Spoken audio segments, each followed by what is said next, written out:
ನೀವು ಈಗ ಹೇಳಿದ್ರಿ ವರ್ಷಕ್ಕೆ 2 ಅಂತ, ಖಂಡಿತ ಅಕ್ಟೋಬರ್ ಥಿಯೇಟರ್ ಖಾಲಿ ಇಟ್ಕೊಳ್ಳಿ, ಖಂಡಿತ ಅಕ್ಟೋಬರ್ಗೆ ನಾನು ಬರ್ತೀನಿ ಅಣ್ಣ, ಇದೇ ಥಿಯೇಟರ್ಗಳ. ಯಾಕಂದ್ರೆ ನಿನ್ನೆ ಕೂಡ ಪ್ರಕಾಶನಗಳ ಅಕ್ಟೋಬರ್ಗೆ ಹೇಳ್ಬಿಡು ಚಿನ್ನ, ಅಕ್ಟೋಬರ್ಗೆ ಬಂದೇ ಬರ್ತೀವಿ, ತಮ್ ಕಟ್ಟಾರು ದುಡ್ದು ಬಿಡೋಣ, ಒಟ್ಟಿನಲ್ಲಿ ಅಕ್ಟೋಬರ್ಗೆ ಬಂದೇ ಬರ್ತೀವಿ ಅಂತೇಳಿ. ಖಂಡಿತ ಅಕ್ಟೋಬರ್ವರೆಗೆ ಅಣ್ಣ ದಯವಿಟ್ಟು ಥಿಯೇಟ್ರ್ ಕೊಡಿ ಅಣ್ಣ. ಏನಕ್ಕೆ ಅಂತಂದರೆ ಈ ಥಿಯೇಟ್ರಿಗೆ ಇನ್ನೊಂದು ಹೇಳ್ತೀನಿ ಕೇಳ್ರಿ, ಇದೇ ಅಂಬರೀಷ ಮಾಡ್ತಾ ಇದ್ವಿ ನಾವು, ನಮ್ಗಲ್ಲಿ KG ರೋಡಲ್ಲಿ ಥಿಯೇಟ್ರ್ ಸಿಗಲಿಲ್ಲ. ನಾನು ಆನಂದನ ಹತ್ರ, ಯಾಕಂದರೆ ಇಲ್ಲಿ ಒಂದು ಅಧಿಕಾರನೂ ಇದೆ ಪಾಪ, ಒಂದ್ಸಲಿ ಕಿತ್ಕೊಂಡು ಇದ್ದೀನಿ ನಿಜ, ಗಲಾಟೆ ಮಾಡಿ ಮನೆ ಹತ್ರ ಹೋಗಿ ಹಾವು ಎಗ್ರಾಡಿ ಪಾಪ ಯಾರೋ ಅಪ್ಪಿಗೆ ಮತ್ತು ನಮ್ಮ ರಾಘುಗಂತೂ ಎಷ್ಟೆಲ್ಲ ಮಾತಾಡಿದ್ರು ನಾವು ಫೋನಲ್ಲಿ, ನನಗೆ ಗೊತ್ತದು. ಸೊ ಇಷ್ಟೆಲ್ಲ ಆದರೂ ಕೂಡ ಆಯ್ತಪ್ಪ ಕೊಟ್ಬಿಟ್ರೆ ಅವನಿಗೆ ಥಿಯೇಟರ್ನ ಲೆವೆಲ್ಗೆ ಅವರು ಆಗಿದ್ದಾರೆ, ಇಲ್ಲ ಅಂತಲ್ಲ.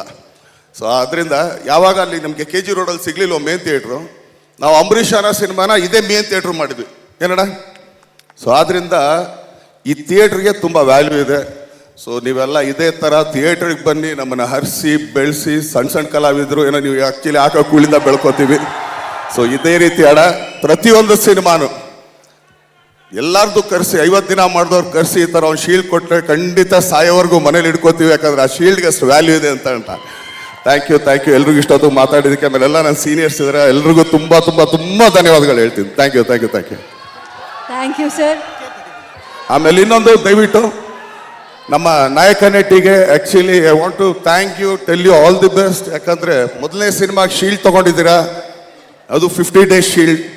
ಸೊ ಖಂಡಿತ it will be inspiration for you. ಅದೇ ಥರ 100 ಶೀಲ್ಡ್ ನಿಮ್ಮ ಮನೆಗೆ ಬರಲಿ ಅಂತ ಕೇಳ್ಕೊತೀನಿ. ಆಲ್ ದಿ ಬೆಸ್ಟ್ ಅಮ್ಮ. ಬನ್ನಿಮ್ಮ ಪ್ಲೀಸ್.